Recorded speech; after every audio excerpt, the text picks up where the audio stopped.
ஹalleluya ஹalleluya ஹalleluya. கர்த்தருடைய பரிசுத்த நாமத்திற்கு மகிமையும் ஸ்தோத்திரமும் உண்டாவதாக. ஆண்டவருக்கு ஒரு மகிமையான ஆராதனை செய்யும்படியாக தேவனாகிய கர்த்தர் திரும்பவும் இந்த பரிசுத்த நாளை எனக்கு உங்களுக்கு கூட கூட்டி கொடுத்து என்னை உங்களையும் ஆண்டவரால் அழைத்துக் கொண்டு வந்து அவருடைய பாதத்தில் அவரை பாடி மகிமைப்படுத்துவதற்கு கர்த்தர் நமக்கு அனுகிரகம் பாராட்டினார். பாட்டு ஆராதனை செய்து ஆண்டவருடைய ஆசீர்வாதங்களை பெற்றுக்கொண்டோம். அதற்காக நானும் உங்களோடு சேர்ந்து என் தேவனாகிய கர்த்தரை நான் ஸ்தோத்திரிக்கிறேன். இந்த சமயமானது நம்முடைய ஆத்மாவுக்கு வேண்டியதான ஆவிக்குரிய மன்னாவை பரத்திலிருந்து தேவனாகிய கர்த்தர் அனுப்பி கொடுத்து அவருடைய வார்த்தையினாலே நம்முடைய ஆத்மாவை பிழைப்பூட்டுகிற நேரமும் நம்முடைய ஆத்மாவை தேவனுக்குள் பலப்படுத்துகிற நேரமும் நாம் அறிய வேண்டிய காரியங்கள் அநேக காரியங்கள் உண்டு. பொதுவாக உலகத்தில் கூட ஒரு பழமொழியை வழக்கு சொல்லாக வைத்திருக்கிறார்கள். கற்றது கையளவு கல்லானது கடலளவு என்று சொல்லி ஒரு காரியத்தை சொல்லி வைத்திருக்கிறார்கள். மனிதன் எவ்வளவுதான் அறிவு ஜீவியாக இருந்தாலும் அறிவு பெருத்தவனாக இருந்தாலும் எல்லாம் நான் நிறைய காரியங்கள் அறிந்திருக்கிறேன் என்று சொன்னாலும் அவனும் அறியக்கூடாத அநேக காரியங்கள் உலகத்திலேயே உண்டு, உலகத்துக்கு அடுத்த காரியங்களில் உண்டு என்று சொல்லி நாம் அறிந்திருக்கிறோம். அதனால்தான் கற்றது கைமண் அளவு கல்லானது கடலளவு என்று சொல்லி வைத்திருக்கிறார்கள். அப்படி இருக்கிற பொழுது ஆண்டவருக்கு அடுத்த காரியங்களிலே ஆவிக்குரிய வாழ்க்கையிலே நாம் அறிந்தது கடுகளவுக்கு என்றுதான் நான் சொல்லுவேன். நாம் அறிந்திருக்கிற காரியம் கர்த்தரை பின்பற்றுகிற காரியம் என்ன என்று சொல்லி பார்க்கிற பொழுது அது ரொம்ப சின்ன காரியமாக இருக்கிறது. கடுகளவு தான் நாம் ஆண்டவருக்கு காரியங்கள்ல நாம் அறிந்திருக்கிறோம் என்று சொல்லி நாம் அறிய வேண்டியதாக இருக்கிறது. அப்படியானால் நாம் அதிகமாக அறிய வேண்டியிருக்கிறது, இன்னும் நிறைய அறிய வேண்டியது இருக்கிறது. ஆண்டவருடைய காரியங்களை நாம் இன்னும் அதிகமாக நாம் அறிய வேண்டியதும் அறிந்து அதை நம் இதயத்தில் வைத்து அதன்படி நடக்கிறது தான் ஆசீர்வாதம். அப்படி நடந்தால்தான் நாம் மோட்சம் போய் சேருவோம் என்பதுதான் மறுக்க முடியாத ஒரு உண்மையாக இருக்கிறது. ஆனபடியால் இன்றைக்கும் தேவனாகிய கர்த்தர் தாமே எனக்கும் உங்களுக்கும் வந்திருக்கிற ஒவ்வொருவருக்கும் கேட்கிற யாவருக்கும் நல்ல வார்த்தைகளை கர்த்தர் பரத்திலிருந்து அனுப்பி கொடுக்க நாம் ஜெபத்தோடு கூட நீங்கள் காணப்பட முடியாது உங்களை அன்போடு கூட நான் கேட்டுக் கொள்கிறேன். இந்த நாளுக்குரிய வார்த்தையாக 2 தீமோத்தேயு புத்தகத்திலே 2ஆம் அதிகாரத்திலே 5வது வசனத்தை தேவனாகிய கர்த்தர் தாமே நமக்கு செய்தியாக தந்திருக்கிறார். செய்திக்குரிய வாக்கியமாக பிரசங்க பகுதியாக தேவனாகிய கர்த்தர் தான் வார்த்தையாக தந்திருக்கிறார். வாசித்து பார்க்கலாம். 2 தீமோத்தேயு 2ஆம் அதிகாரத்திலே 5வது வசனத்தை எடுத்த ஒருவர் எழுந்து நின்று வாசிக்கலாம். வாசி.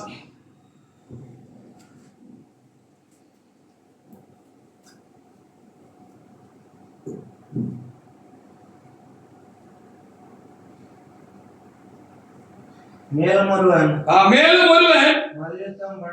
மல்யுத்தம் பண்ணினாலும் சட்டத்தின்படி பண்ணாவிட்டால் முடிசூட்டப்படான் என்று சொல்லி எழுதப்பட்ட அந்த வாக்கியங்களை நாம் இன்றைக்கு கருத்தாய் நாம் அப்படியாக தியானிக்கும்படியாக ஆவியானவர் தாமே நமக்கு உதவி செய்வாராக. 2 தீமோத்தேயு புத்தகத்திலே 2ஆம் அதிகாரத்திலே 5வது வசனத்திலே இந்த வார்த்தை என்ன எழுதியிருக்கிறது என்று நாம் திரும்ப வாசித்து பார்க்கிற பொழுது, ஒருவன் மல்யுத்தம் பண்ணினாலும் சட்டப்படி பண்ணாவிட்டால் அவனுக்கு என்ன செய்யாது, முடிசூட்டப்படான், அவனை வெற்றி பெற்றான் என்று அந்த மல்யுத்தத்தில் சொல்ல மாட்டார்கள் என்று சொல்லப்பட்டிருக்கிறது. மல்யுத்தம் என்று சொன்னால் குஸ்தி என்று சொல்வார்கள், அல்லது குத்துச்சண்டை என்று சொல்வார்கள் என்று சொல்லி வைத்துக் கொள்கிறேன்.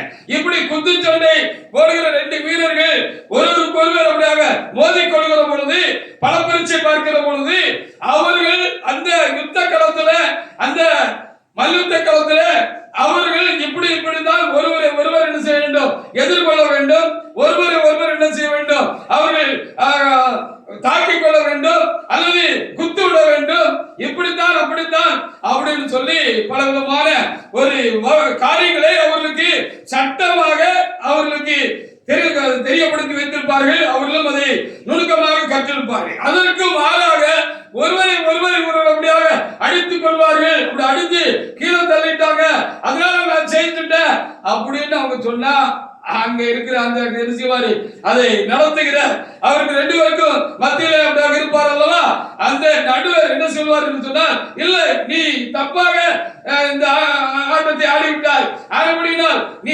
ஜெயிக்கவில்லை என்று சொல்லிவிடுவார். ஆனபடினால் மல்யுத்தம் அதுதான் நீங்க எழுதப்பட்டிருக்க, ஒருவன் மல்யுத்தம் பண்ணினாலோ அதுக்குன்னு ஒரு சட்டம் இருக்கும். இப்படித்தான் இப்படித்தான் இப்படித்தான் ஹalleluya அப்படின்னு ஒரு சட்டம் இருக்கும். கண்டிப்பா அந்த சட்டத்தின்படி நம்ம என்ன செய்யணுமா, அவங்க மன்னித்தம் பண்ணாதான் அதை ஜெயிக்க முடியும் என்று சொல்லி இருக்கிறது. இதற்காக சொல்லி இருக்கிறார் என்று சொன்னால், மோட்சத்துக்கு போக வேண்டும் என்று சொல்லி ஆண்டவருடைய சமூகத்திலே தேவனுடைய பிள்ளைகளாக ஊழியக்காரர்களாக நாம் கடந்து வந்து நாம் ஆண்டவருக்கு ஆராதனை செய்து கொண்டிருக்கிற நாமும் கூட மோட்சத்துக்கு போகணுங்கிறது தான் அது முக்கியமான காரியமாக இருக்கிறது.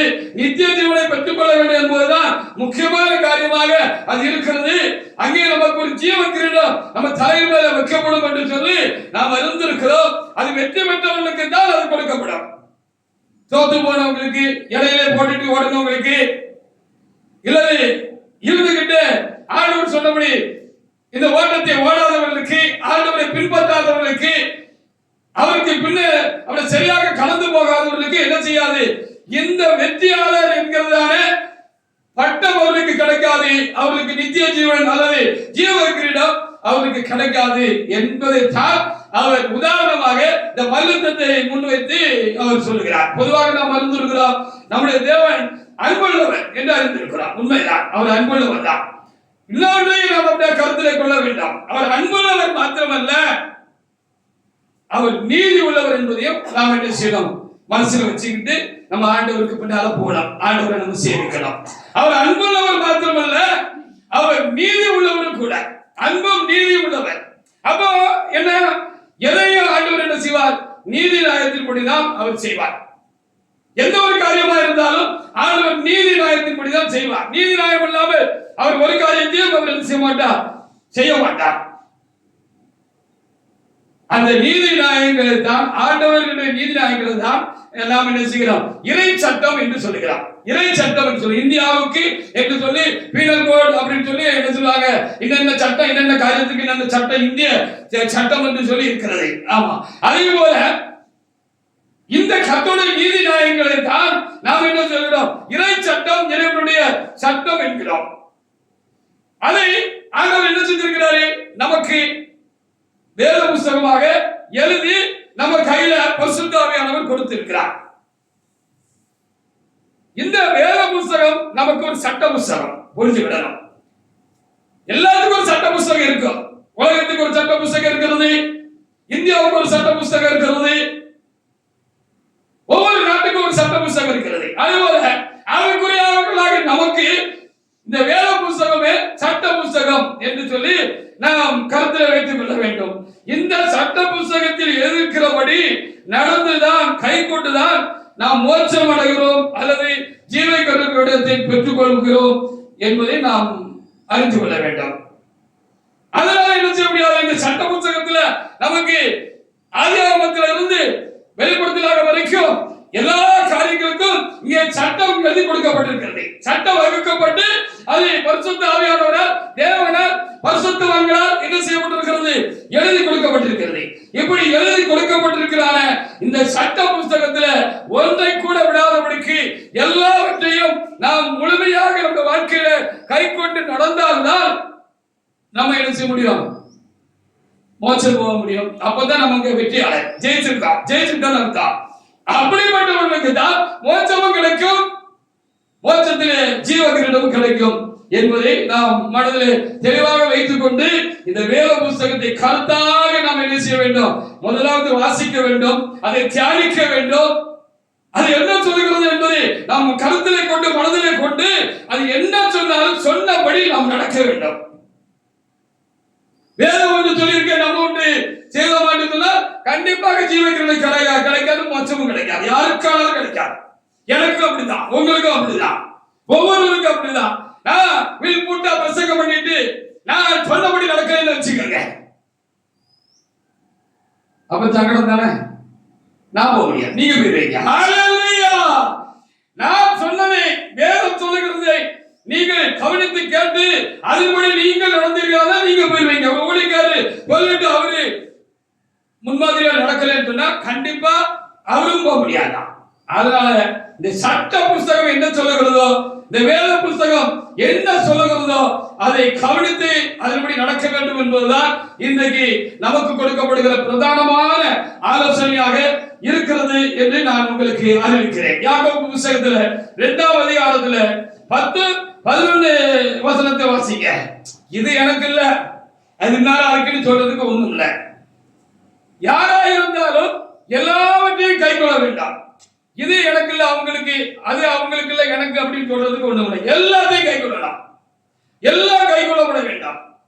நாம் எதற்காக கிறிஸ்தவர்களாக ஆகியிருக்கிறோம், அல்லது எதற்காக கிறிஸ்தவர்களாக பிறந்திருக்கிறோம், ஏன் கிறிஸ்தவ குடும்பத்தில் பிறந்திருக்கிறோம், ஏன் கர்த்தருக்கு நாம் ஆராதனை செய்கிறோம், ஏன் ஆராதனைக்கு நாம் ஒழுங்காக கடந்து போக வேண்டும், எதற்கு என்று சொல்லி கேட்கிற பொழுது ஜீவகுணத்தை பெற்றுக் கொள்வது தான், வெற்றி அடைந்து அந்த மோட்ச ராஜ்யத்துக்கு போறது தான். வேற மற்றதெல்லாம் ரெண்டாம் காரியம், மற்றெல்லாம் ரெண்டாம் காரியம் தான். எதற்கு நாம் கிறிஸ்தவர்களாக அழைக்கப்பட்டிருக்கிறோம் என்பதை நாம் பார்த்து கொண்டிருக்கிறோம். வாசிக்கலாம். யாக்கோபு 2ஆம் அதிகாரத்துல 10-11 வசனங்களை ஒரு தேவனுக்குள்ள எடுத்து வாசிக்கலாம். வாசிக்க. எப்படி ஒரு நியாயப்பிரமாணம் முழுவதையும் கை கொண்டிருந்தவன் ஒன்றிலே தவறினால் எல்லாவற்றிலும் குற்றவாளியா இருப்பான். ஒன்றிலே தவறினால் எல்லாவற்றிலும் குற்றவாளியா இருப்பான். ஏனென்றால் விபச்சாரம் செய்யாது இருப்பாயாக என்று சொன்னவர் கொலை செய்யாதிருப்பாயாக. ஆதலால் விபச்சாரம் செய்யாமல் இருந்தவர் கொலை செய்தவனானால் நியாயப்பிரமாணத்தை மீறுகிறார். ஆமா, 100 இருக்குன்னு வச்சுக்கோங்களேன். 100 இருக்குன்னு வச்சுக்கோங்க. 100 காரியங்கள் சொல்லப்பட்டிருக்கு. 99 நீங்க செஞ்சிருக்கீங்க, 1 விட்டுட்டீங்க.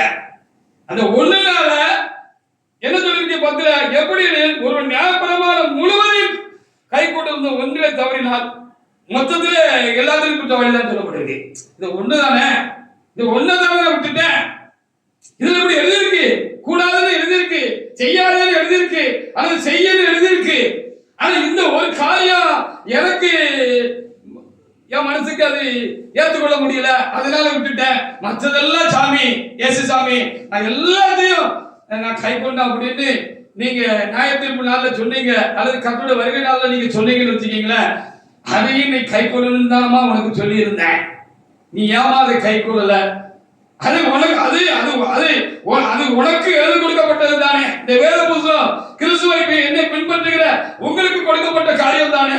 நீங்க அதை பின்பற்றணும் தானே. நீ பின்பற்றணும் தானம்மா, இதை மட்டும் ஏன் விட்டுட்ட? நீ இதை அந்த ஐயா சொன்னாரு தானே, நானும் எழுதி கொடுத்துருக்கேன் தானே, நீ எத்தனை நேரம் நீ வாசிச்சிருக்க அப்படின்னு கேட்டா நம்ம தலை வச்சுட்டு தானே நிற்கிறோம். அலேலுயா, ஒன்னை விடக்கூடாது வேதத்துல. அலேலுயா, செய்தாக வேண்டும், செய்யாது கூடாது என்று சொல்லுகிறதாக செய்யக்கூடாது.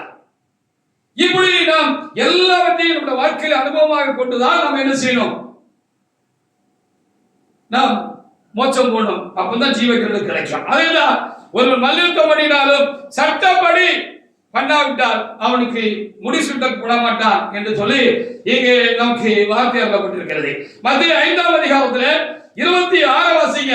சின்னதுதான், சின்ன விஷயம் தான் விட்டுட்டேன் அப்படின்னு சொல்லலாம்னு நினைக்கிறீங்களா? சின்ன விஷயம் தான் நான் விட்டுட்டே சொல்லலாம்னு நினைக்கிறீங்களா? அப்படி சொல்லக்கூடாது, சொல்ல முடியாது.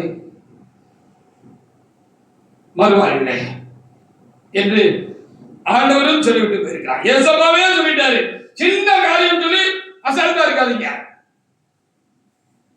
அப்படின்னு ஆண்டவர் சொல்லி இருக்கிறார். வாசி பாருங்க, 5ஆம் அதிகாரத்துல 26 வாசி பாருங்க. பொருந்தாவிட்டால் நீ ஒரு காசும் குறைவின்றி கொடுத்து தீர்க்க மட்டும். பொருந்தாவிட்டால் ஒரு காசு குறைவின்றி கொடுத்து தீர்க்க மட்டும் அவ்விடத்திலிருந்து புறப்பட மாட்டேன் என்று மெய்யாகவே உனக்கு சொல்லுகிறேன். ஆமா, ஒரு பைசாக்கு பெறாத விஷயம் சொல்லுவா, பைசாக்கு பெறாத விஷயம் அப்படின்பா. ஆனா அந்த பைசாக்கு பெறாத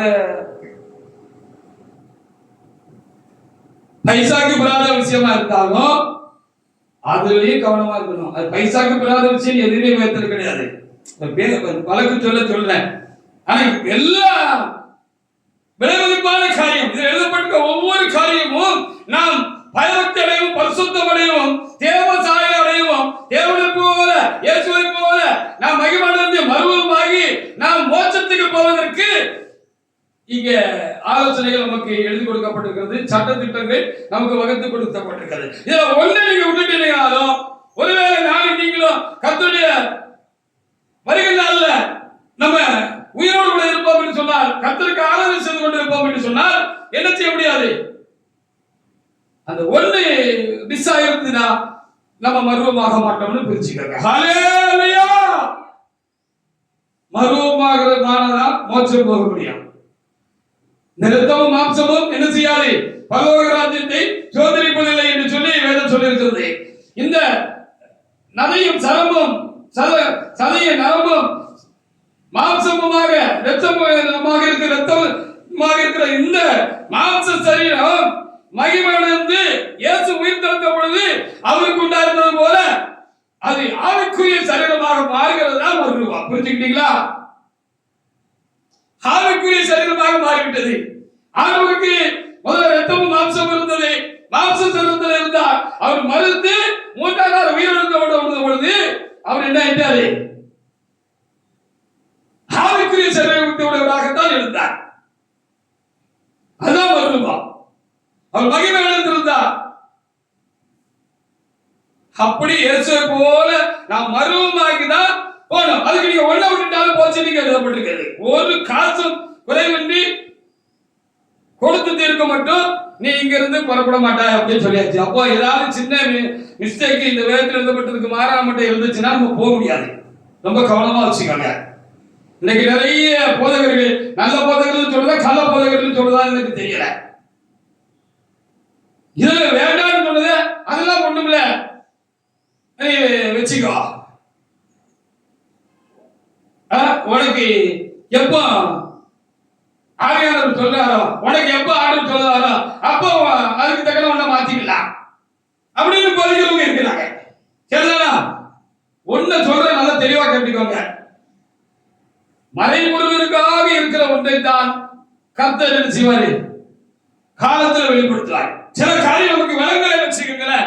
இதுல சில காரியம் நமக்கு விளங்கலைன்னு வச்சுக்கோங்க, நமக்கு மண்டைக்கு புரிய மாட்டேங்குன்னு வச்சுக்கோங்களேன்.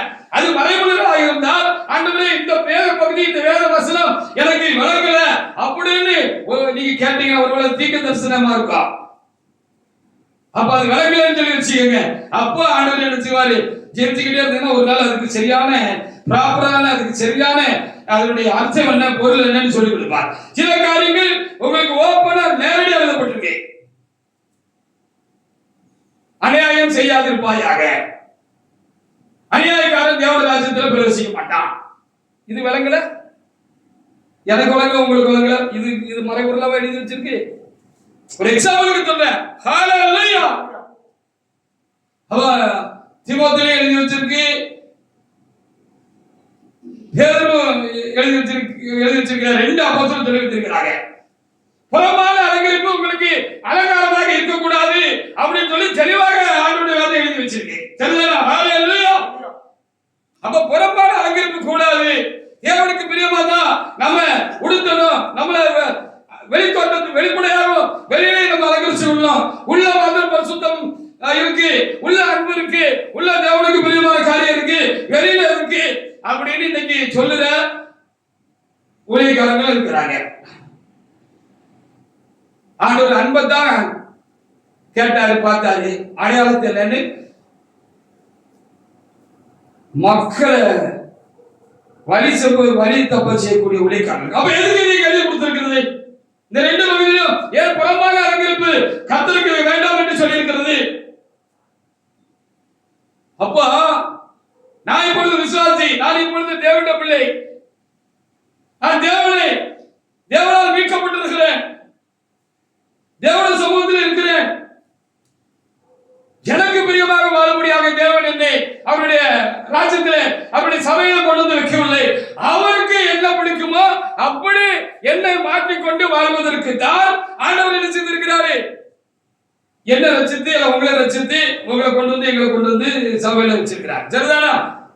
அவருக்கு பிரியமாக நாம் நம்மை மாற்றிக் கொள்வதற்காக தான், மாற்றிக்கொண்டு கர்த்தருக்கு ஆராதனை செய்யலாம்.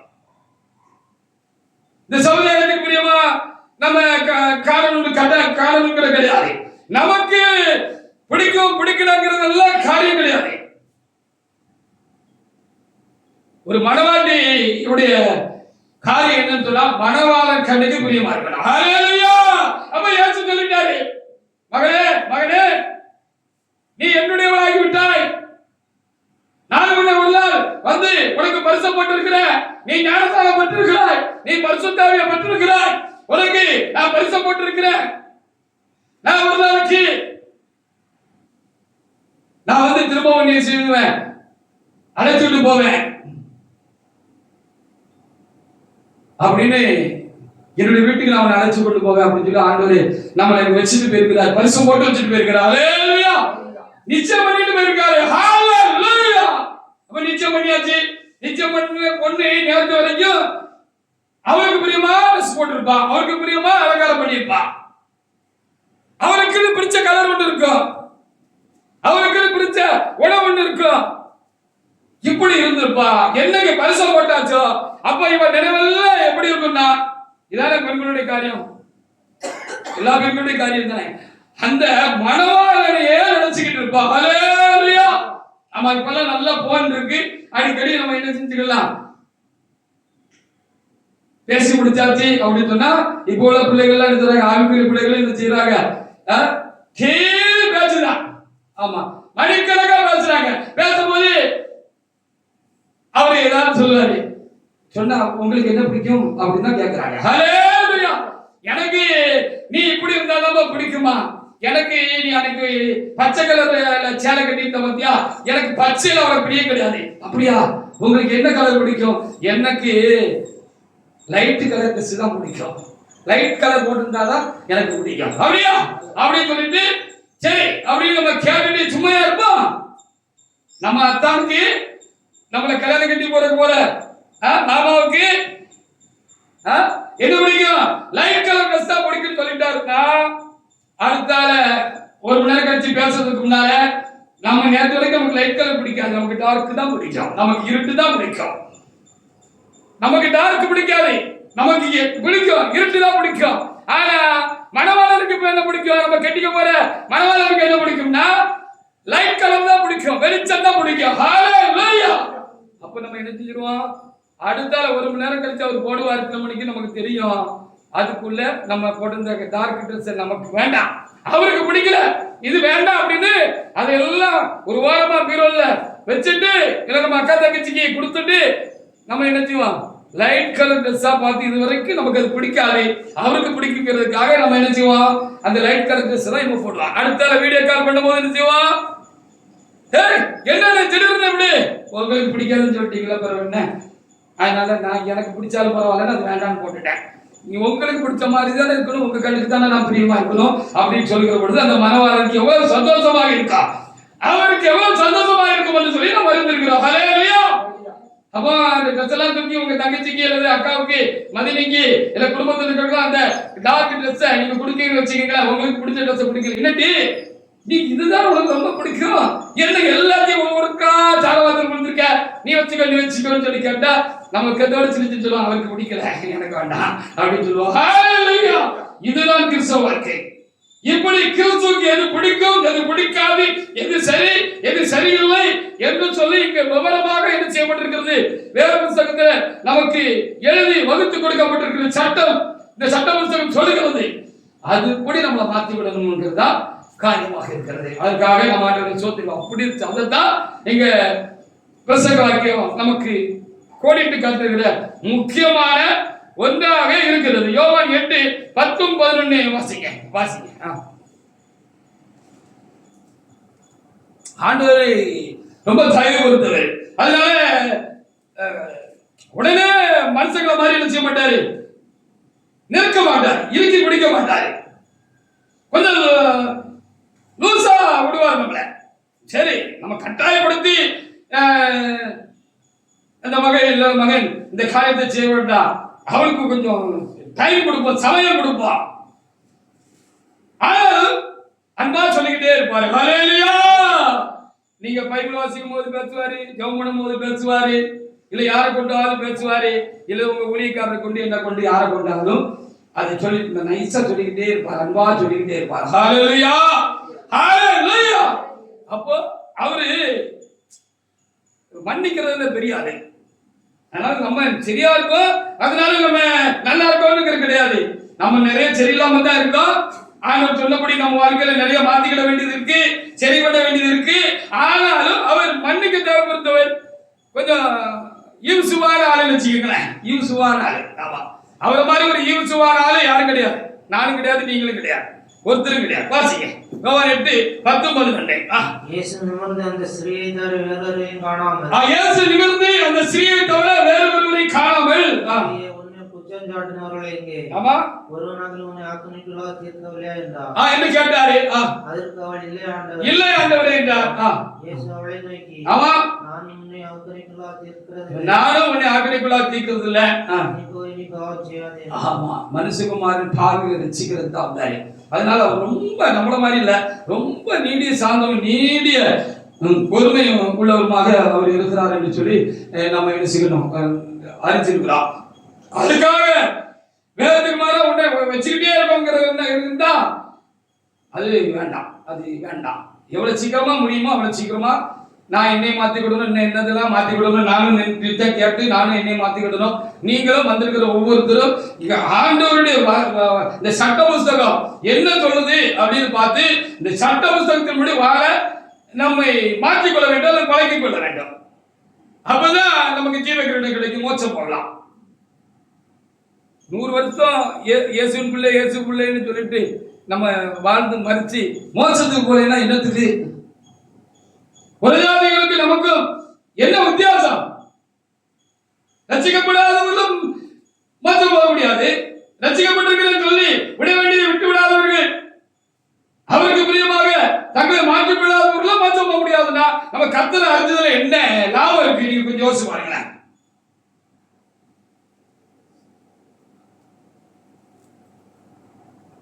யோவான் 5:14 வாசிங்க. அப்போ ஒருவனை தெரிஞ்சுக்கணும், சட்டத்துக்கு விரோதமாக இது எழுதப்பட்டிருக்கு மாறாக இருக்கிறது எல்லாம் தேவனுடைய பார்வையிலே பாவம் தான். யோவான் 5:14. அதற்கு பின்பு இயேசு அவனை தேவாலயத்திலே கண்டு, ஆமா இதோ நீ சொஸ்தமானாய், நீ சொஸ்தமானாய், அதிக கேடு உனக்கு வராதபடி நீ பாவம் செய்யாதே, அதிக கேடாத ஒன்று உனக்கு திரும்ப வராதபடிக்கு நீ பாவம் செய்யாதேன்னு அந்த சிலோகம் காலத்துல 38 வருஷமா வியாதியா இருந்த மனிதன் சொஸ்தப்படுத்திட்டு பின்பு தேவாலயத்தில் கண்ட பொழுது ஆண்டவர் சொன்னார் சொல்லப்பட்டிருக்கிறது. நாம் எதற்கு சொஸ்தமாக்கப்பட்டிருக்கிறோம்? எதற்காக நாம் சொஸ்தமாக்கப்பட்டிருக்கிறோம்? நாங்கெல்லாம் இளமையா இருக்கிற காலத்துல இந்த ஞானத்தால் இருக்கிறத பத்தி பெந்தகோஸ்து சபைக்காரர்கள் தான் பேசுவாங்க, சிஎஸ்ஐக்காரங்க பேச மாட்டாங்க. நான் சொல்றது நான் இளமையா இருக்கும் வாலியமா இருக்கும் பொழுது ஞானத்தாலை குறித்து பேச மாட்டாங்க, பரிசுத்தாவியை குறித்து பேச மாட்டாங்க.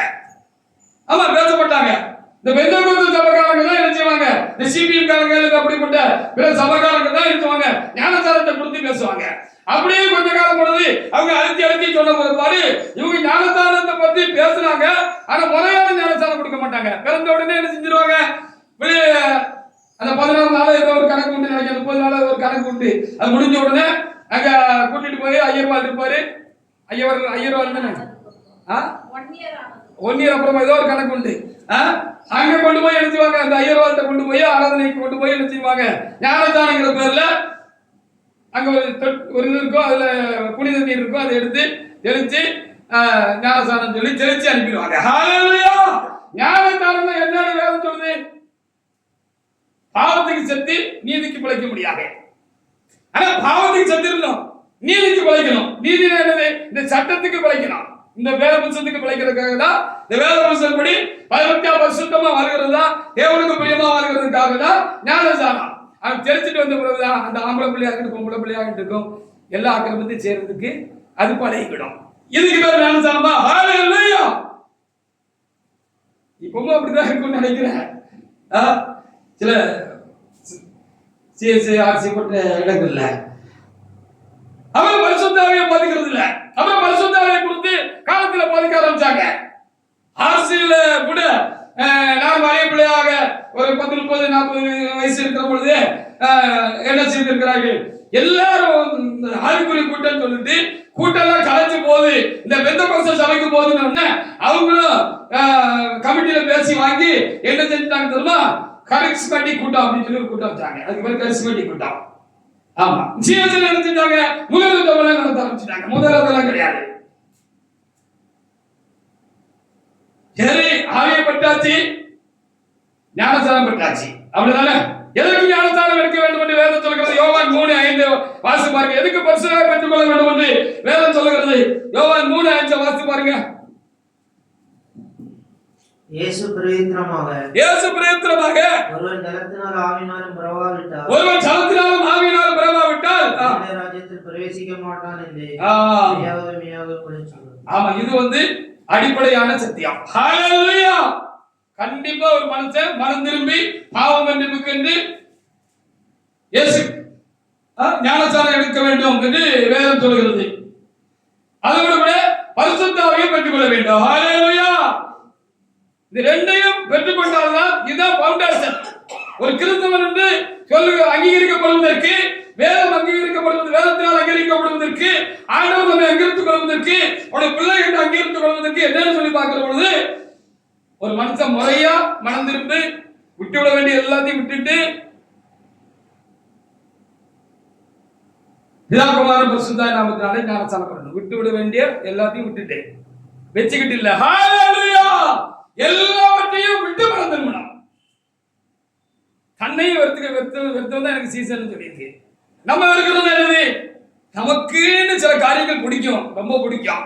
அது ஆண்டவருக்கு பிடிக்காதுன்னா வேண்டான்னு அதையும் தூக்கி போடுறதுக்கு நம்ம மனசை திருப்பிகள் தான் மனம் திருப்புதல். வழக்குதா? அப்படி சரியா ஞானஸ்நானம் எடுத்தா அது செல்லும். ஹல்லேலூயா. அப்ப ஞானஸ்நானமும் சட்டப்படி எடுத்தா தான் செல்லும். இந்த சட்ட புத்தகத்தில் எழுதினபடி பரிசுத்த ஆவி எப்படி அப்படின்னு இதுல இருக்கு. அப்ப இது ரெண்டும் அடிப்படையான காரியங்களா இருக்கிறது. இது மட்டும் போதுமா? பரிசுத்த ஆவி பட்டாச்சு, ஞானஸ்நானம் பட்டாச்சு. 3:5 நீங்க வாசிச்ச போல யோவான் 6:53-54 வாசிச்சு பார்த்தீங்கன்னா திருப்பதியிலும் பங்கு வரணும்னு சொல்லப்பட்டிருக்கிறது. இதெல்லாம் மூல உபதேசங்கள் என்று வேதம் சொல்லுகிறது. மூல உபதேசங்கள். யோவான் 6:53-54 வாசிங்க. அதற்கு இயேசு அவர்களை நோக்கி மனுஷகுமாரனுடைய மாம்சத்தை புசியாமலும் அவருடைய இரத்தத்தை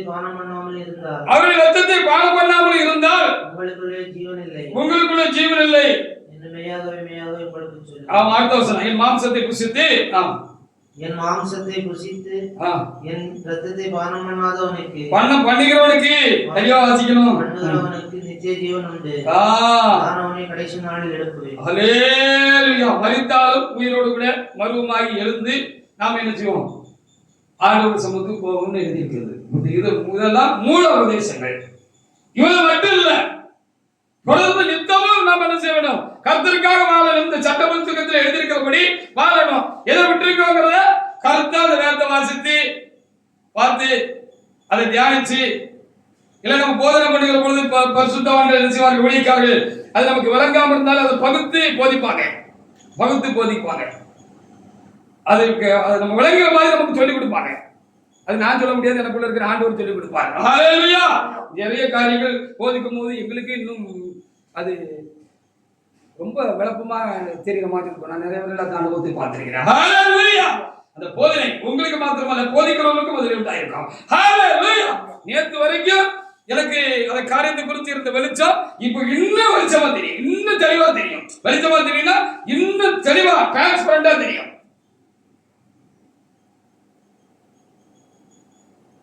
சரிதானா? அப்படி எல்லாவற்றையும் கைக்கொண்டு ஒன்றையும் விட்டு விடாது எல்லாவற்றையும் கைக்கொண்டால்தான் நாம் வெற்றி பெற்றவர்கள். ஹல்லேலூயா. வெற்றியாளர்களுக்கு தான் மோட்சம், வெற்றியாளர்களுக்கு தான் என்னது? ஜீவகிரீடம். அப்போ இப்ப யோசிச்சு பாருங்க,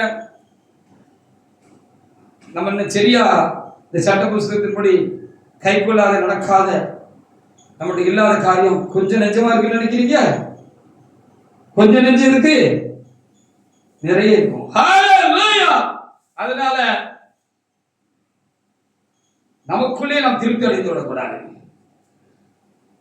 நாம் இன்னும் இந்த வேத புத்தகத்தின்படி நம்மை மாற்றிக்கொள்ள வேண்டிய காரியங்கள், செயல்படுத்த வேண்டிய காரியங்கள், சீர்படுத்த வேண்டிய காரியங்கள், ஒத்துக்கொள்ள வேண்டிய காரியங்கள், மனஸ்தாபப்பட வேண்டிய காரியங்கள், தாழ்த்த வேண்டிய காரியங்கள், அவர் பாதத்துல இறைவா நான் எவ்வளவு குறைவுள்ளவனாக இருக்கிறேன் என்று சொல்லி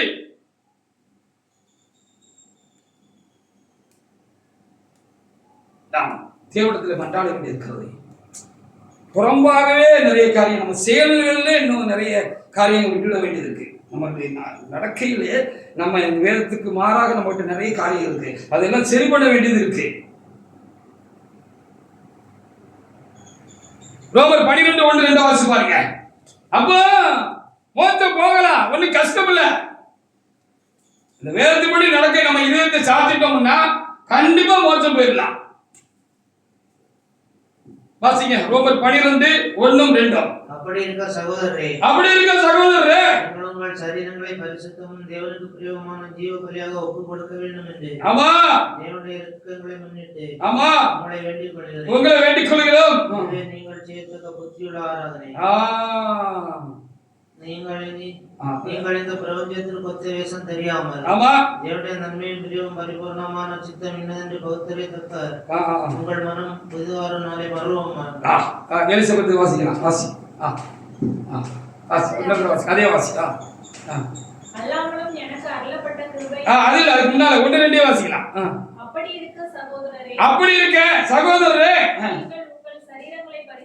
உங்கள் சரீரங்களை பரிசுத்தமும் தேவனுக்கு பிரியமான ஜீவ பலியாக ஒப்புக் கொடுக்க வேண்டும் என்று தேவனுடைய இரக்கங்களை முன்னிட்டு உங்களை வேண்டிக் கொள்கிறேன். இதுவே நீங்கள் செய்யத்தக்க புத்தியுள்ள ஆராதனை. ஆமா, பலி செலுத்துறதுங்கிறது மாதிரி நமக்கு ஆராதனை செய்கிறது தான் ஆண்டவருக்கு பலி செலுத்துறது. நம்ம புதிய முறையின்படி நம்ம அறிஞ்சிருக்கிறோம். ஆண்டவருக்கு பலி செலுத்தி ஆராதனை செய்தார்கள். நாம் இன்றைக்கு அவருக்கு சோத்திரம் செலுத்தி சபையாய் கூடி வந்து கர்த்தருக்கு ஆராதனை செய்கிறோம். இதுல கர்த்தருக்கு பிரியம்தான். இதை விட புத்தியான ஆராதனை என்னன்னு சொன்னா நம்மள இறைவனுக்கு பிரியமா ஜீவபலியா ஒப்பு கொடுத்தா. ஹல்லேலூயா. நம்மள முற்றிலும் நம்முடைய ஆவி ஆத்மா சரீரத்தை, நம்முடைய வாழ்க்கை, நம்முடைய நினைவுகளை, நம்முடைய உணர்வுகளை, நம்முடைய எல்லாவற்றையும் நம்ம ஏன் செய்யணும்? ஆண்டவருக்கு பலி செலுத்திடணும். பலியாக ஒப்பு கொடுத்து ஆராதிக்கிறது தான் புத்தி உள்ள ஆராதனை. அப்ப என்ன செய்யணும்? நீங்கள் இந்த பிரபஞ்சத்துக்கு ஒத்த வேஷம் தெரியாமல் ஆமா தேவனுடைய நன்மையும் ஆமா பரிபூரணமான சித்தம் என்னதென்று பகுத்தறியத்தக்கதாக உங்கள் மனம் புதிதாகிறதுனாலே. அப்ப உலகத்துக்கு ஒத்து நம்ம வாழ முடியாது, ஒத்த வேஷம் போட முடியாது. அந்த காலத்துல எல்லாம் எங்க தாத்தா பாட்டி காலத்துல எல்லாம் சுவாமி அப்படின்னு சொல்லி புருஷனை கூப்பிடுவாங்களாம். ஆமா, அவர் படுத்திருந்தாருன்னா நம்ம காலையில எந்திரிச்சு குளிச்சு இந்துக்களா இருந்தா தெரிஞ்சு பூ வச்சு பொட்டு வச்சு ஐயாவுக்கு காப்பியை போட்டு ஏதாவது அவருக்கு எழுதி நீராகாரம் எல்லாத்தையும் ரெடியா வச்சுக்கிட்டு வந்து பக்கத்துல வச்சுட்டு அவர் காலை தொட்டு கடவுளுக்கு சமமா புருஷன் பைபிள் என்ன சொல்லுது? புருஷன் என்ன சொல்லுது? கடவுளுக்கு ஒப்பானவன் என்று சொல்லுகிறது. மனைவிக்கு புருஷன் யாரு? கணவன் வந்து கடவுள் மாதிரி. விளங்குதா? கடவுள் மாதிரி. இப்படிதானே எபேசியர்ல எழுதியிருக்கு 5ஆம் அதிகாரத்துல. வாசித்து பாருங்க பாப்பா. எபேசியர் 5ஆம் அதிகாரத்துல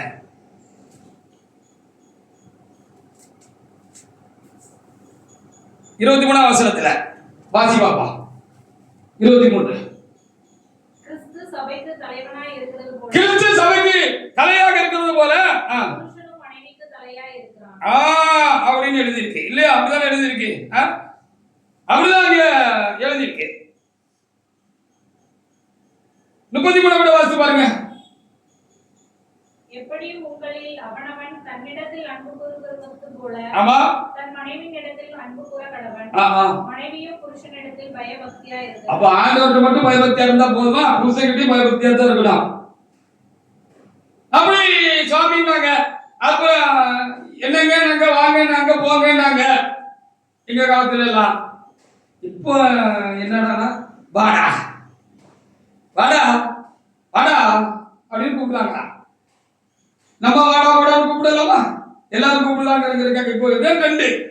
இப்ப ட்ரெண்ட் என்னன்னா புரிதல வாடா வாடான்னு கூப்பிடுறது. இவன் வாடா வாடான்னு கூப்பிடுதான். அந்த பையன் என்ன செய்யறான்னு சொல்லி பாக்குற பொழுது வாங்கம்மா போங்கம்மா இருங்கம்மா உட்காருங்கம்மாங்க தலையில மாறி போச்சு. அப்போ இதை நம்ம செய்ய முடியுமா? இதான் உலகத்துக்கு ஒத்த வேஷம் தெரிக்காததுன்னு ஒரு எக்ஸாம்பிளுக்கு சொல்றேன். வேதம் ஒன்றைத்தான் சொல்லும், ஒன்று போலதான் சொல்லும், என்றும் ஒன்றைத்தான் சொல்லும், என்றும் ஒன்று போலதான் சொல்லும். ஹல்லேலூயா. நேத்து ஒண்ணு இன்னைக்கு ஒண்ணு நாளைக்கு ஒண்ணு வேதம் சொல்லாது. சட்ட புத்தகம் எழுதப்பட்டு விட்டது. எழுதுவதற்கு மாறாக ஒன்றை சொல்லாது. பரிசுத்த ஆவியானவர்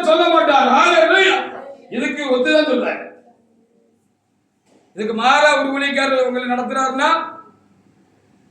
நான் என்ன சொல்றேன், கள்ள ஊழியக்காரன் தான் சொல்லணும், வேற ஒண்ணும் சொல்ல முடியாது. நல்ல ஊழியக்காரன் சொல்ல முடியுமா? கள்ள போதகர்கள் உங்களுக்குள் இருப்பார்கள், கள்ள தீர்க்கதரிசிகள் உங்களுக்குள் இருப்பார்கள்.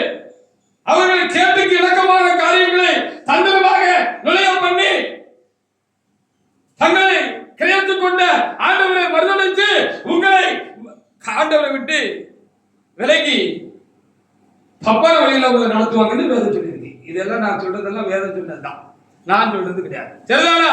அப்படி என்று நாம் பார்க்கலாம்.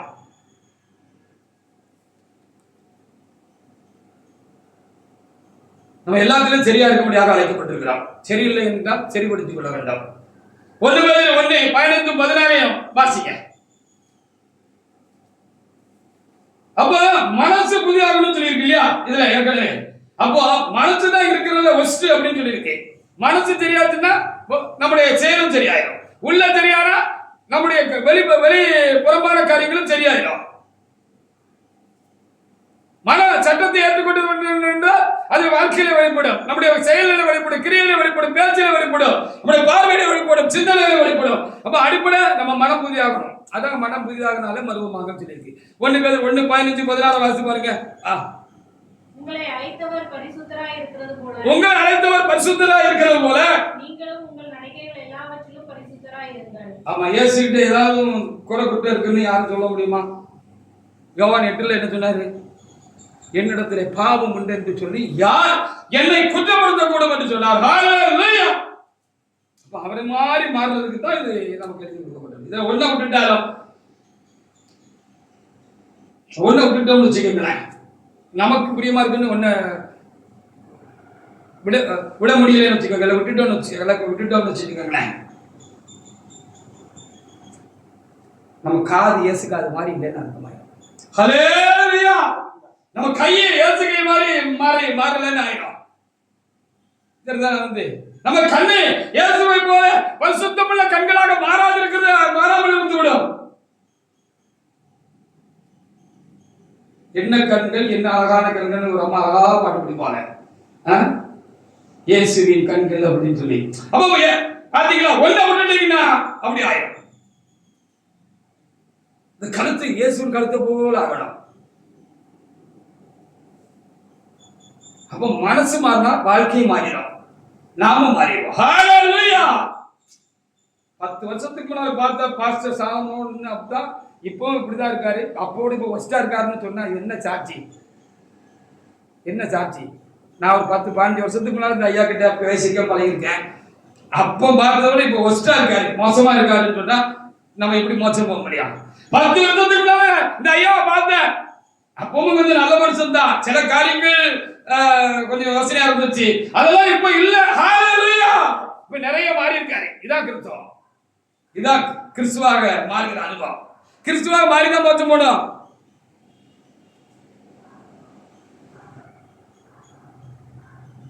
அடுத்த வசனத்தை வாசிங்க. 2வது வசனம். எல்லாத்தையும் பரிசுத்தமா இருந்தா நம்ம கொண்டு போனோம். ஆமா, நம்ம தீமைக்கு அடிப்படையாக நம்முடைய மனம் இருக்கிறது. மனதை மாற்றும் பிரமாணம் தான் இந்த சட்ட புஸ்தகம். சரிதான? மனதை மாற்றும் பிரமாணம், நம்முடைய மனசை மாற்ற பிரமாணம் தான்.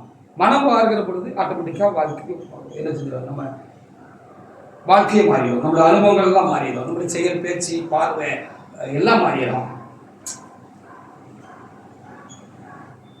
இயேசு எப்படி இருப்பாரு அப்படின்னு சொல்லி அந்த காலத்துல கேட்ட பொழுது அன்னைக்கு இருந்து சீசர்ல என்ன சொன்னாங்க தெரியுமா?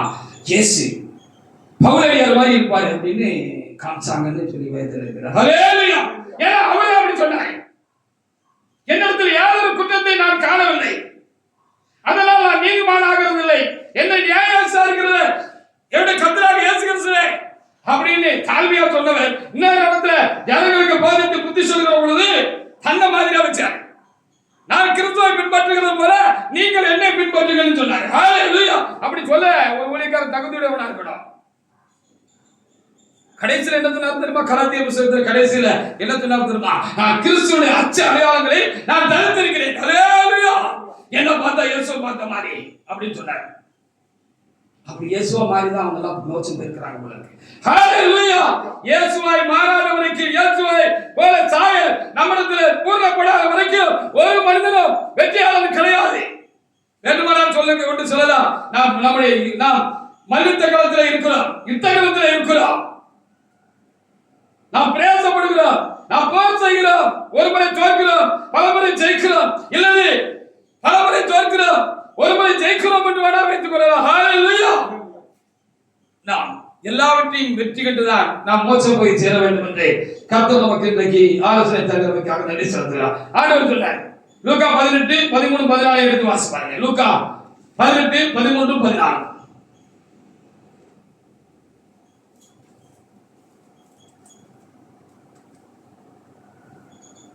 ஆயக்காரன் தூரத்திலே நின்று கண்களையும் வானத்துக்கு ஏறெடுக்க துணியாமல் தன் மார்பிலை அடித்துக் கொண்டு தேவனே பாவியாகிய என்மேல் கிருபையாயிரும் என்றான். இவன் தான் நீதிமானாக்கப்பட்டு அவன் திரும்பி போனான்னு எழுதப்பட்டது. ஹல்லேலூயா. அப்போ நான் ஒரு விசுவாசியோட ஒட்டி வச்சு பார்க்க கூடாது, ஒரு பரிசுத்தவானோட ஒட்டி வச்சு பார்க்க வேண்டிய அவசியம் இல்லை. அவரும் குறைவுள்ளவர் தான், நானும் குறைவுள்ளவர் தான். அவர்கிட்ட இருக்கிற ஏதோ நல்லத்தனை என்கிட்ட இல்லாம இருக்கும், என்கிட்ட இருக்கிற நல்லத்தனை அவர்கிட்ட இல்லாம இருக்கும். அதனால ஒட்டி வச்சு பார்த்துட்டு அவரோட நான் சூப்பர்மேன் சொல்லக்கூடாது. ஹல்லேலூயா. அவர் இன்னொரு சூப்பரா இருப்பாரு. அப்போ யாரை ஒட்டி வச்சு பார்க்கணும்னா இயேசுவை ஒட்டி வச்சு பார்க்கணும். இயேசுவை நம்மை நிறுத்தி வச்சு பார்க்கணும் ஒவ்வொரு நாளும். இந்த சட்ட புஸ்தகத்தை திறந்து வச்சுட்டு ஒவ்வொரு நாளும் நம்மளையும் இந்த சட்ட புஸ்தகத்தை ஒட்டி வச்சு பார்க்கணும். அதுதான் இதான் வேதம் சொல்லுகிறது. அப்ப அப்படி பார்த்தோம்னா இந்த பாவியா என்மேல் கிருபையாருன்னு மார்பில் அடிச்சுட்டு போனாலும் அந்த ஆயக்காரன் யாரு? இங்கிலீஷ்ல என்ன சொல்லணும், இங்கிலீஷ்ல என்ன சொல்லணும்? Income tax officer. அவன் இன்கம் டாக்ஸ் ஆபீசர். அவரு நிறைய விஷயத்துல குறைவுள்ளவராக இருந்திருக்க மாட்டாரு. ஆனாலும் கடவுளோட ஒட்டி வச்சு பார்த்த பொழுது அன்றைக்கு இருந்த ஞாபகமான புத்தகத்தோடு விட அந்த கட்டளைகளை பிரமாணங்களை சட்டங்களோடு விட தன்னை ஒட்டி வச்சு பார்த்த பொழுது நிப்பாட்டி பார்த்த பொழுது நிறைய நம்ம கிட்ட மாற்ற வேண்டிய காரியம் இருக்குன்னு சொன்னதுனால அவர் என்ன செஞ்சாரு, துவக்கிட்டே ஆண்டவர் பாதத்தில் விழுந்துட்டாரு. இப்பவும் நம்ம சரியா ஒட்டி வச்சு பார்த்தோம்னா நம்ம தலையை உயர்த்த மாட்டோம், தேவ சமூகத்துல தாழ்த்திடுவோம். இப்படி தாழ்த்துகிறவர்கள் பூர்ணப்படுகிறதுக்கு தேவன் என்ன செய்வார், பலம் தருவார். இது ரொம்ப முக்கியமான பாயிண்ட், குறிச்சு வச்சுக்கோங்க. பெருசா நம்மளை பத்தி நினைக்கிறதுக்கு ஒண்ணுமே கிடையாது, பெருசா ஒண்ணுமே இல்லைன்னு கூட நம்மளை பத்தி சொல்லலாம். சரிதானே? அப்ப ரோமர் 8:13 வாசி பாருங்க. ரோமர் 8:13.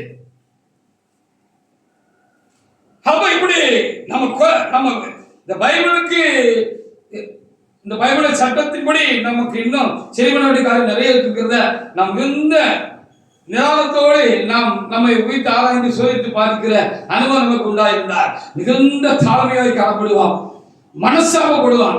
தேவ சமூகத்திலே பாவியா என்மேல் கிருபையா இருக்க இன்னும் நான் சரியாக வேண்டிய நிறைய காரியம் இருக்கப்பா அப்படின்னு விழுந்துருவான். ஹல்லேலூயா. மற்றவங்களை பார்க்க மாட்டோம், மற்றவங்களை குறைய பார்க்க மாட்டோம். பாத்தீங்க? மாமிசத்தின்படி பிழைத்தால் சாவீர்கள். சாவியை வாசிக்கலாம். மாமிசத்தின்படி பிழைத்தால் சாவீர்கள். ஆவியினாலே செய்கைகளை அழித்தால் பிழைப்பீர்கள். அப்போ நாம் தாழ்மைப்படுகிற பொழுது, தாழ்த்துகிற பொழுது நாம் அந்த வேதத்துக்கு ஒத்து நம்ம இன்னும் நிறைய காரியங்கள்ல குறையா இருக்கும். இல்லை ஆண்டவருக்கு நமக்கும் உள்ள சாயல்ல நான் இன்னும் நம்ம கிடந்தா நமக்கு மாம்ச சாயல் இருக்கு, மாம்ச குணங்கள் பலவீனங்கள்லாம் நம்மகிட்ட இருக்கு. அப்படிங்கிறத நம்ம உணர்கிற பொழுது அவர் இல்லை என்ன உன்ன மாதிரி உங்களை மாதிரி நம்ம மாற்றுங்கப்பான்னு நம்ம அப்படி தாழ்ந்து அவர் சமூகத்தில் விழுந்து விடுகிற பொழுது அந்த ஆவியானவர், அந்த கிறிஸ்துவின் ஆவியானவர் கிறிஸ்துவை இந்த உலகத்தில் வந்த பொழுதும் மாம்சத்தில் வந்த பொழுதும் மனிதனாய் ஜீவித்த பொழுதும் பாவம் செய்யாமலும் அவரை பரிசுத்தமாக நடத்தின அந்த பரிசுத்த ஆவியானவர் என்ன செய்வார், உங்களை என்னைய பரிசுத்தம் பண்ணிக்கிட்டே இருப்பார். ஹல்லேலூயா. வேதத்தை முன்னிட்டு பிரசங்கத்தை கொண்டு அல்லது நாம் ஜெபிக்கிற பொழுது, நாம் வேதம் வாசிக்கிற பொழுது, தியானிக்கிற பொழுது அது நமக்கு அடுத்த நிலைக்கு போறதுக்கு நமக்கு ஆலோசனை சொல்லிக்கிட்டே இருப்பார். ஹல்லேலூயா.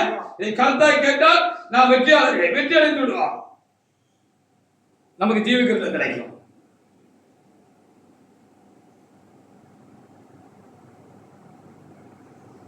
சுருக்கமா வேதம் என்ன சொல்லுது?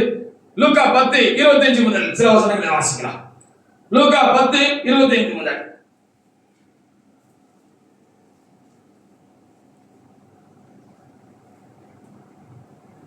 அப்பொழுது நியாயசாஸ்திரி ஒருவன் எழுந்திருந்து அவரை சோதிக்கும்படி, ஆமா, போதகரே, நித்திய ஜீவனை சுதந்தரித்துக் கொள்ளும்படி நான் என்ன செய்ய வேண்டும் என்று கேட்டான். அப்படின்னு கேட்டான் அப்படின்னு சொல்லுங்க. அதுக்கு ஆண்டவர் என்ன சொன்னாரு? கீழே பதில்கள் இருக்கு. அதற்கு அவர், நியாயப்பிரமாணத்தில் என்ன எழுதியிருக்கிறது? ஆமா, நியாயப்பிரமாணத்தில் என்ன எழுதியிருக்கிறது? வாசிங்க. நீ வாசித்திருக்கிறது என்ன என்றார். ஆமா. அவன் பிரேத்திரமாக, உன் தேவனாகிய கர்த்தரிடத்தில் உன் முழு இருதயத்தோடும், உன் முழு ஆத்மாவோடும், உன் முழு பலத்தோடும், உன் முழு சிந்தையோடும் அன்பு கூர்ந்து, உன்னிடத்தில் அன்பு கூர்வது போல பிறனிடத்திலும் அன்பு கூர்வாயாக என்று எழுதியிருக்கிறது என்றார். ஆமா, அப்ப இங்க என்ன சொல்லிருக்கு? நித்திய ஜீவனை சுதந்திரித்துக் கொள்வதற்கு, மோட்சத்துக்கு நான் தகுதி அடைவதற்கு, நான் ஜீவகிரமத்தை பெற்றுக் கொள்வதற்கு நான் எப்படி இந்த உலகத்துல நான் எவைகளை எதிர்த்து போராட வேண்டும், என்ன செய்யணும் அப்படின்னு கேட்டபோது ரெண்டே வார்த்தையில, ரெண்டே பிரமாணத்துல ஆண்டவர் முடிச்சிட்டாரு. ஒண்ணு ஆண்டவருக்கு செய்ய வேண்டிய கடமையில சரியா இருக்கணும், இன்னொன்று சக மனிதர்களுக்கு நம்ம செய்ய வேண்டிய கடமையில சரியா இருக்கணும். ரெண்டையும் சரியா செஞ்சுட்டோம்னா இந்த சட்ட புஸ்தகத்துல எழுதப்பட்ட எல்லாத்தையும் நம்ம நிறைவேற்றியாச்சு அப்படின்னு சொல்லப்பட்டிருக்கு. அல்லேலூயா. சரிதானா? பிறர் அன்பு ரொம்ப முக்கியம். இயேசுவிடத்தில் அன்பு கூற மாத்திரமல்ல, நம்முடைய சகோதரத்தில் நம்ம அன்பு கூற வேண்டாம். ஹalleluya. நம்ம எத்தனை முறை பாவம் செஞ்சாலும் இயேசு கிறிஸ்து மன்னிக்கிறார் தானே? எத்தனை முறை பாவம் செஞ்சாலும் மன்னிக்கிறார் தானே? கோபம் பாவம்னு நமக்கு தெரியுது. கோபப்பட்டுட்டு மனசாவப்படும், சரிதானே? ஆனா திரும்பவும் கோபப்படும். ஏன்னா அந்த கோபத்துக்கு நம்ம அடிமையாயிட்டோம். ஒண்ணு எக்ஸாம்பிள் தான், மற்றதெல்லாம் நீங்க உங்களுக்குள்ள பாத்துக்கோங்க. அது கோபத்துக்கு நம்ம அடிமையாயிட்டோம். அப்படினால கோபப்பட்டு தப்புன்னு தெரியுது, கோபப்பட்ட பிற்பாடு அதுக்காக வருத்தப்படுதோம். ஆனாலும் அடுத்த சந்தர்ப்பம் வருகிற பொழுது குமியிருந்து கோபம் தெரியுது. ஹalleluya. வாய்க்கு வந்தபடி எல்லாம் பேசி கொடுத்தோம். யாரா இருந்தாலும் சரி, கணவனா இருந்தாலும் சரி, மனைவியா இருந்தாலும் சரி, பிள்ளைகளா இருந்தாலும் சரி, நமக்கு அருமையானவர்களா இருந்தாலும் சரி, யாரா இருந்தாலும் சரி, நம்ம பேசி கொடுத்தோம். அப்புறம் மனஸ்தாபப்படுறான். இதோட எத்தனையோ தடவை தப்பு நடந்தது. ஆனா ஆண்டவர் கோபப்பட பார்த்தீங்களா? மனஸ்தாபப்படுறத பார்த்த உடனே அவர் மன்னிச்சு விட்டுறாரு. ஹalleluya. அப்ப நமக்கு 1000 தடவை தப்பு பண்ணாலும், எந்த காரியத்துல தப்பு பண்ணாலும் ஆண்டவர் மன்னிக்காருன்னா, நம்ம சகோதரர், நம்மளோட உடம்பு இருந்தவர்கள், இல்ல கூட இருந்தவர்கள், அல்லது சபையுடைய விசுவாசிகள், சபையுடைய ஊழியக்காரர்கள், அல்லது நம்முடைய பிள்ளைகள், இல்ல நம்ம பெற்றோர்கள், நம்முடைய மனைவி, நம்முடைய புருஷன் எத்தனை முறை தப்பு பண்ணாலும் நீங்களும் மன்னிக்கணுங்கிறதுக்காகத்தான், அவர் உங்களுக்கு கற்றுக் கொடுக்கறதுக்காகத்தான் எத்தனை தான் நம்ம தப்பு செஞ்சாலும், எந்த காரியத்தை தப்பு செஞ்சாலும் மன்னிக்கிறார். இதை அவர்கிட்ட இருந்து கற்றுக்கிட்டு இதுலயே நம்ம பூர்ணப்படும். இப்படி ஒரு எக்ஸாம்பிள் சொல்லிட்டு போறேன். இப்படி என்னெல்லாம் செய்யணும் வேதத்தில் எழுதியிருக்கு இல்லையா? மத்தேயு 18:21-22.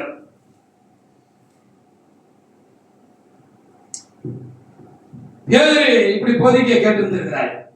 ஒரு சகோதரன் உனக்குலமாக பாவம் செய்தான் என்று சொன்னால், அவனை ஒரு நாளைக்கு 7 தடவை பாவம் செய்தான்னா 7 தடவை பண்ணி அப்படின்னு சொல்லப்பட்டிருக்கிறது. 6 குறைவு, வேதத்துப்படி 6ஆம் நம்பர் குறைவு, 7 பூரணம், 666, 7 பூரணம். அப்படி ஒரு நியமரிக்கு காரியத்தில் இருக்கு. அப்போ அதனால வேதத்துக்கு என்ன சொல்லி இருந்துச்சுன்னா, ஒரு சகோதரனுக்கு ரொம்ப பாவம் செஞ்சால் அவருக்கு போதித்த நியாயப்பிரமாண போதகர்கள் எல்லாம் என்ன சொல்லி இருந்தார்கள், போதித்திருக்காங்க என்கிறேன். 7 நேரம் பாவம் செஞ்சா, ஒரு நாளைக்கு 7 நேரம் பாவம் செஞ்சா 7 நேரம் மன்னிச்சுன்னு சொன்னார். அப்ப இதை வச்சு அவரு ஆண்டவர்கிட்ட ஒரு கொஸ்டின் கேட்டார், கேள்வி கேட்டாருன்னு அங்க எழுத வாசிங்க சாட்சி. அப்பொழுது பேதுரு ஆண்டவரிடத்தில் வந்து, ஆண்டவரே, என் சகோதரன் எனக்கு விரோதமாய் குற்றம் செய்து வந்தார். ஆமா, நான் எத்தனை தரம் மன்னிக்க வேண்டும்? 7 தரமோ என்று கேட்டார். அவர் கேள்விப்பட்டிருந்தது 7 தரம். ஆண்டவர் என்ன சொன்னாரு? கிறிஸ்துவ பிரமாணம் சொல்லப்படுகிறது. நியாய பிரமாணம் 7 தரம். கிறிஸ்துவ பிரமாணம் என்ன சொல்கிறது பாருங்க. கிறிஸ்துவ பிரமாணத்துக்கு தான் நம்ம கை கொள்ளுகிறோம். கிறிஸ்துவ பிரமாணத்தினால தானே நாம் ஆசீர்வதிக்கப்பட வேண்டியிருக்கிறது, பூர்ணப்பட வேண்டியிருக்கிறது, மோட்சம் போக வேண்டியிருக்கு. ஆனா கிறிஸ்துவ பிரமாணம் என்ன சொல்லுது? வாசி பாருங்க. அதற்கு இயேசு 7 தரம் இல்ல, ஆமா 7 தரம் என்று உனக்கு சொல்லுகிறேன். 7 தரம் மாத்திரமல்லப்பா, ஒரு நாளைக்கு 7 நேரம். 7 into 70 490 நேரம். ஒரு நாளைக்கு ஒரு மணிக்கு எத்தனை நிமிஷம்? 60 நிமிஷம். அப்போ அவங்க கணக்கு போட்டு பாருங்க. 24 மணி நேரத்துக்கு எவ்வளோன்னு நீங்கள் நம்ம ஒரு கணக்கு போட்டு பாருங்க. அப்போ அப்படி இதுக்கு என்ன அர்த்தம்னா, எத்தனை நேரம் நமக்கு விரோதமாக அநியாயம் செஞ்சாலும், நமக்கு விரோதமாக பாவம் செஞ்சாலும் என்ன செய்யணும்? அவனை நம்ம மன்னிச்சே ஆகணும்னு வேதம் சொல்கிறது. ஹல்லேலூயா! நம்ம பிறந்ததிலிருந்து ரட்சிக்கப்பட்ட பிற்பாடும், தேவனை அறிந்த பிற்பாடும், தேவ சமூகத்துல நீண்ட வருடங்களாக நாம் தேவ சமூகத்துல தேவனுடைய பிள்ளைகளாக ஊழியக்காரர்களாக நாம் இருக்கிற பொழுதும் நாம் எத்தனை முறை நாம் தேவனுக்கு விரோதமாக பாவம் செய்திருக்கிறோம். ஹல்லேலூயா! எல்லா நேரமும் மன்னிக்கிறார்கள். நீ மன்னிப்பார் தானே? நாமும் மன்னிக்க வேண்டும் என்பதுதான் பிரமாணம். ஹல்லேலூயா! ஒரு நாளாவது முகத்தை காட்டுவது உண்டா இயேசு? ஒரு நாளாவது ஆண்டவர் முகத்தை காட்டுவது உண்டா? நாம் தேவ சமூகத்தில் உலகால் முடியிட்டு தேவனை நோக்கி கூப்பிடுகிற பொழுது, நாம் இறைவனோடு சேருகிற அந்த சமயங்களிலே, அவரை தியானிக்கிற அந்த நேரங்களிலே, அவர் ஒரு நாளாவது அவருடைய முகம் நேற்று இருந்த மாதிரி இல்லாம இன்னைக்கு வேறுபட்டு இருந்தது உண்டா? சொல்ல முடியுமா? என்னால் முடியுமா? உங்களால் சொல்ல முடியுமா? அதற்காக நாம் சரியா இருந்தோம் என்று அர்த்தமா? எத்தனை முறை அவரை நாம் வருத்தப்படுத்தி இருக்கிறோம்? எத்தனை முறை அவரை நாம் காயப்படுத்தி இருக்கிறோம்? எத்தனை முறை அவரை குத்தி இருக்கிறோம்? எத்தனை முறை அவரை காட்டி கொடுத்திருக்கிறோம்? எத்தனை முறை அவரை மறுதளித்து இருக்கிறோம்? எத்தனை முறை நாம் அவரை அசிங்கப்படுத்தி இருக்கிறோம்? எத்தனை முறை நம்முடைய செயலால் அவர் நாமம் தூசிக்கப்பட்டிருக்கிறது. ஆனால் அவர் முகம் ஒரு நாளும் மாறினதில்லையே. எனக்கு அப்படி ஒரு அனுபவம் இல்லையே. உங்களுக்கு அப்படி இருக்காது என்றுதான் எண்ணுகிறேன்.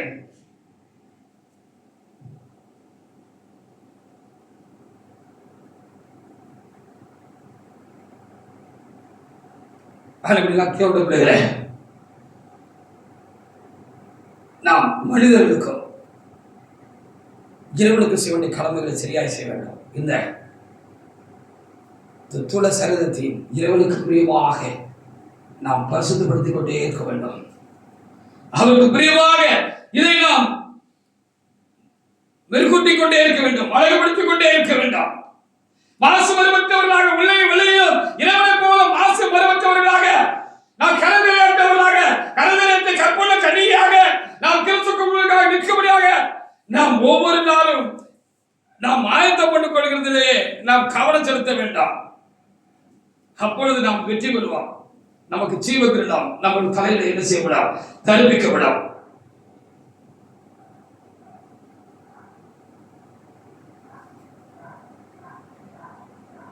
ஒன்று அவன் 3:2 வாசித்து முடிக்கலாம்.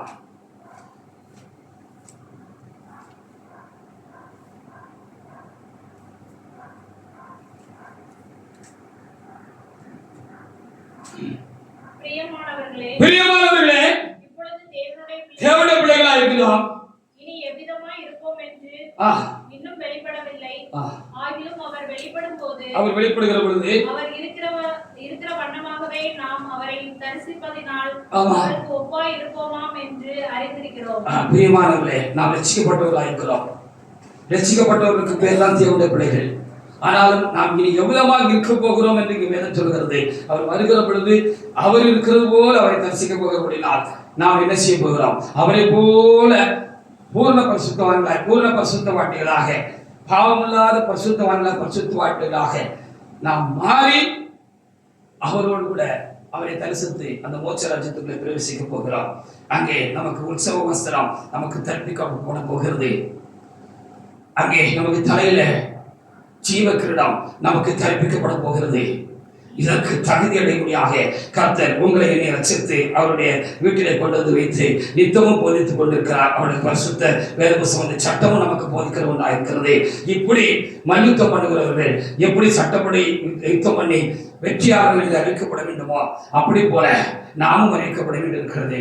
இவன் அறிந்து நம்மை இன்னும் ஆழமாய் பார்த்து நம்மை நித்தமும் நாம் பரிசுத்தப்படுத்திக் கொள்வோமாக. அந்த நித்திய ஜீவனையும் அந்த நித்திய ஜீவ கிரீடத்தை நாம் பெற்றுக்கொள்ள நாம் தொடர்ந்து பிரயாசப்படுவோமாக. கர்த்தருடைய ஆவியானவரும் நமக்கு ஒத்தாசை உதவி செய்வாராக. கர்த்தர் இந்த வார்த்தைகளை ஆசீர்வதிப்பாராக. ஆமென்.